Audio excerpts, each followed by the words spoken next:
Suzuki Gixxer নতুন colour, এটা যেটা বাংলাদেশে নিউলি আসছে। জিক্সার SF 155 সিসির বাইক, যেটা আপনার সিলভার কালারের মধ্যে টিয়া কালার, এরকম একটা বাইক।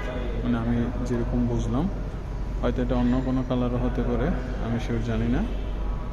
আমার কাছে যেটা মনে হলো সেটাই বললাম। এই কালারটা নতুন আসছে, এটা আপনারা সুজুকির শোরুমে, তেজগাঁ লিং রোডে যে শোরুমটা রয়েছে সেটার মধ্যে অ্যাভেলেবেল পেয়ে যাবেন। এই কালারটি দেখতে খুবই সুন্দর, জোস একটি কালার।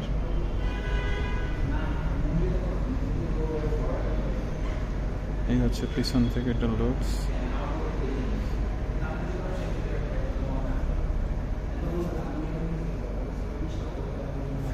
একশো 55 সিসির এই বাইকটি। সো যাদের কাছে ভিডিওটি ভালো লাগছে, ছোট্ট এই ভিডিওটি, সবাই ভিডিওতে লাইক দিবেন, কমেন্ট করবেন এবং আমার চ্যানেলটি সাবস্ক্রাইব করবেন। সবাই ভালো থাকবেন, আল্লাহ হাফেজ।